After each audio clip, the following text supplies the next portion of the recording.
බා council meeting එක. ඒකෙදී එකමතිකව තීරණයක් ගත්තා ඔබතුමා මුණ ගැහිලා ඉදිරියේදී ගත යුතු ක්‍රියාමාර්ග පිළිබඳව. ඉතින් ඒ සම්බන්ධව තමයි අපි අද සාකච්ඡා කරන්න ආවේ. අපේ නීති සංගමයේ පැහැදිලිවම අපි තර්ක කරලා අපි තීරණ ගත්තේ නැහැ කළුකොඩි දාන්න තීරණය කළේ නැහැ. පෙළපාලි යන්න තීරණය කළේ නැහැ.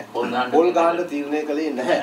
මොකද මම මේ සංගමයේ සෑම රැස්වීමකට සහභාගී වෙලා ඒකට විරුද්ධත්වය ප්‍රකාශ කරනවා. නමුත් සමහර කණ්ඩායම් යම් යම් විශේෂ ඒගොල්ලන්ගේ පුද්ගලිකරණ අවශ්‍යතාවයන් මත යම් යම් අපිට පාලනය කිරීමෙන් තොර යම් ක්‍රියාමාර්ගයෙන් රජය අපහසුතාවයකට පත් වෙච්ච බව අපිට අමවස්ත පිළිගන්න. නමුත් මා පැහැදිලිව කියා සිටින්නේ එය නීති සංගමයක් කොළඹ ප්‍රධාන මහේසත් අධිකරණයේ නීතිවරුන්ගේ සංගමයේවත් නීති සංගමයේවත් අනුමැතිය නෙවෙයි. සුජාත නිලධාරීන් නෙවෙයි සුජාත සමාජිකයෝ නෙවෙයි කියලා අපිටත් ඒ ආකාරයටම දුෂ්පාරමින් තමයි මේ ව්‍යාපාරය ගෙනිච්චේ. මේක පිටිපස්සේ වෙනත් බලවේග තියෙනවා. ඉතින් අපි ඒකත් රටට ආදරය කරන කට්ටියක් වශයෙන් ඔයාලගේ යුතුයකමක් තියෙනවා මොනවද වෙන්නේ?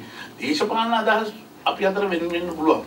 ඔයාලට වෙනම දේශපාලන අදහස් තියෙන්න පුළුවන්. මේක ඡන්දෙ දෙන්න පුළුවන් එක දෙන්න. ඒවා ප්‍රකාශ කරන මේ රටක් තියෙන්න ඕනම කියලා මතක තියාගන්න කාට ජීවත් වෙන්න.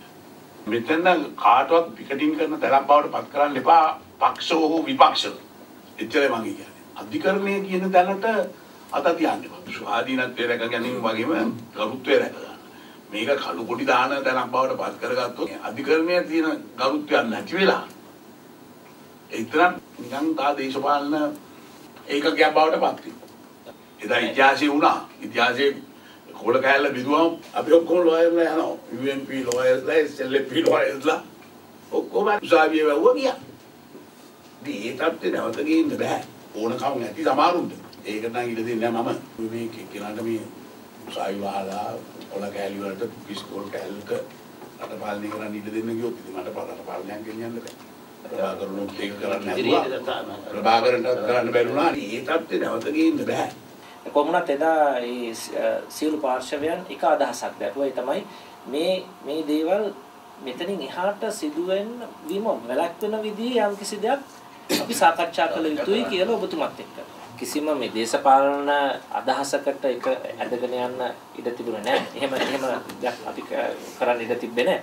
නමුත් යම් කට්ටිය එකෙන් වාසි ගත්ත බව ඇත්ත.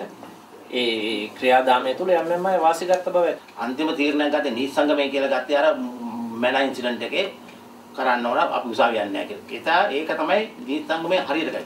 ඊට පස්සේ ආපු හැම එකම නීති සංගමයට කිසි පාලනයක් තිබුණේ නැහැ.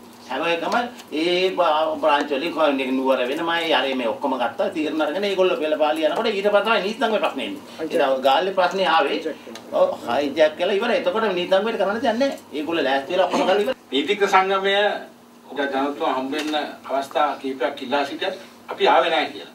ඇත්තටම ඒක එහෙම කරා නම් ඒ නීතිඥ සංගමය තුළින් මේ වෙනකන් අපි මේ විධායක කමිටුවට ඇවිල්ලා පළවෙනි රැස්වීමක් වශයෙන් තමයි අපිට දැනුම් දීලා මේ එන්නේ. එහෙම කරා නම් එතන ඒ අන්තර් සම්බන්ධතාවය නැතිවීමත් ලොකු ප්‍රශ්නයකට හේතුවක් වුණා.